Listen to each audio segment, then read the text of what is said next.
There's something to say about special. It's not all wrong. It's just if we lay claim to it as separate, as different from others. See, I'm special, but so are you. That's the key. And then love comes in, you see? Then you get to see that this quality of specialness isn't limited, that it's something that can be shared and others can be empowered. So the whole paradigm of the need of you to be special comparatively falls away, and it becomes a means by which you can empower other people to be special. The confidence, the authority in the second one is truth. You've said that unconditional love is not something that any ego can actually have. Wish we could, but sorry, it doesn't work that way. So just if you could talk about that and how it does work. Yeah. So unconditional love occurs every time where a structure in our multiple self falls away, and of our ego. And when a structure of our ego falls away, then that piece of ego that separated us from others, like needing to be special, there's a space. And that space to be for you is also for others. So when you find the part of you that needs to be special, then the part of you that's in repulsion when it sees someone else struggling, fighting to be special, is not so much. You just see, oh, they're just trying to find the reality of who they are, but through ego, rather than through truth. That brings to mind what I talked about at the retreat, which is how my diary looked like the Unabomber's diary, because it was filled with so much animosity and bitterness towards, others. What seemed useful in the space of the retreat and the energy there and in the confines of my journal was to not hold anything back, to give full birth to every nasty, horrible thought that came to mind. Yes, right. And eventually this led me to the insight that everything I was saying about these others could be prefaced by the statement, she thinks that he's so special that... There you go. You right? Got it. You found the trigger.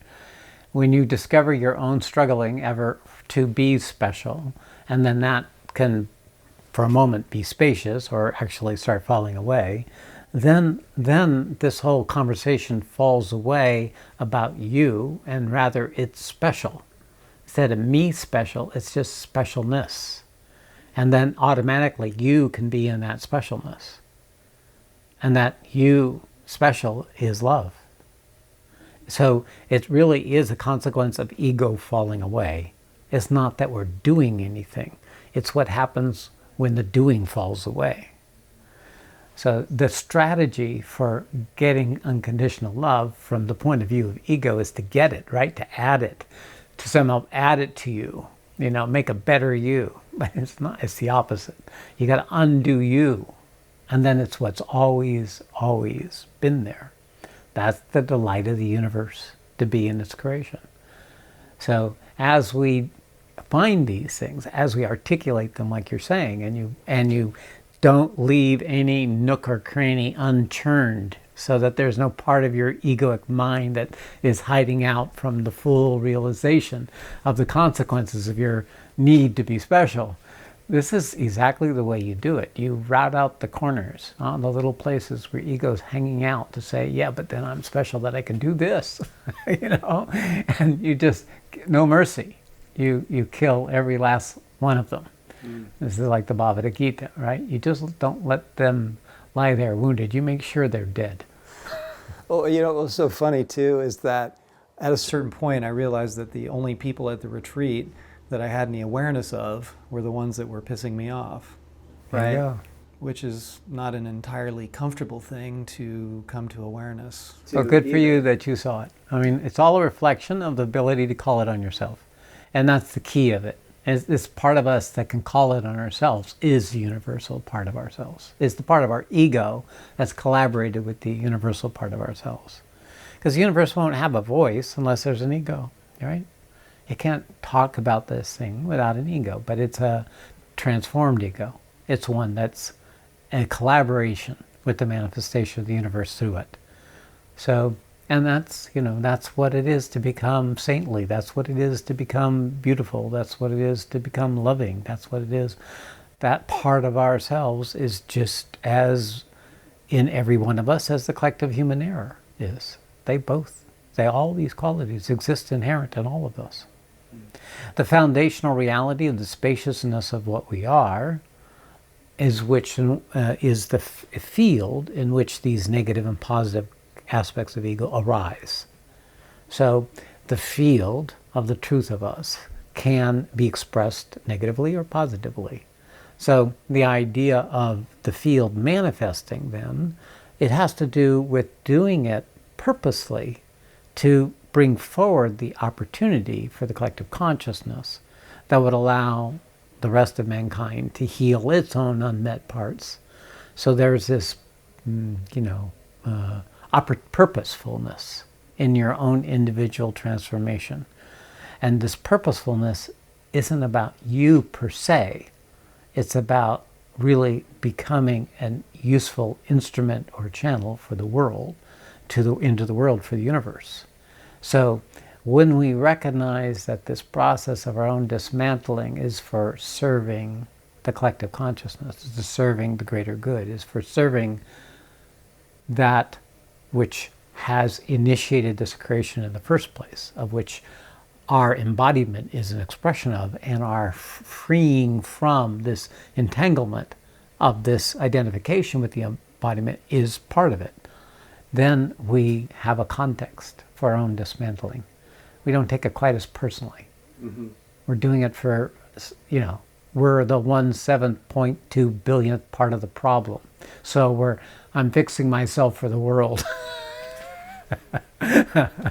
This is the useful way of going about it in terms of the ego not laying claim to it. And this was something I didn't even bring up by the time we got to the hot seat portion of the retreat festivities, because, I'd already experienced a lot of resolution around it. And, I don't know if this had to do with the energy of the full moon or Guru Purniam, Well, it was our collective intent.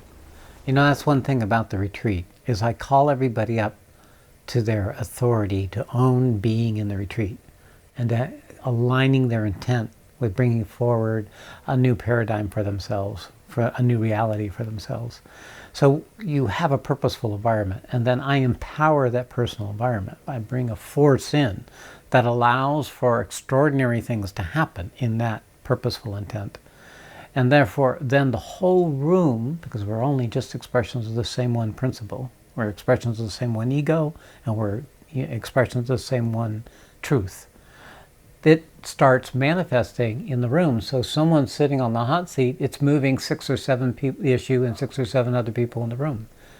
So it ends up that really things are getting resolved without everybody getting on the seat because of this collective intent. Mm. That's the extraordinary power. Now the fact that it's Guru Purniam adds a little boost, so on and so forth.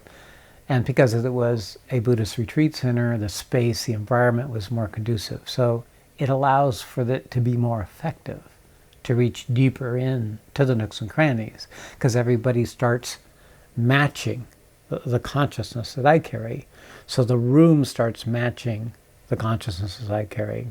And then what you can see from that consciousness is extraordinarily different than what you could see on your own. And what I mean see is what you can burn in your presence meeting is much more effective in that context than you could on your own.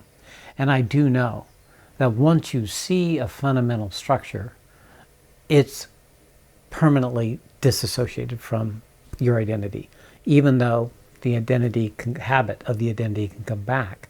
It means the hard work's been done, and it's just a matter of time for that unconscious structure. It's the death knell, the sounding of the toll of the bell of the end of that particular egoic structure of your paradigm. Mm-hmm. So this is another part of it, is my understanding, that my ability to articulate, my ability to describe and see and experience what it is we human beings are capable of.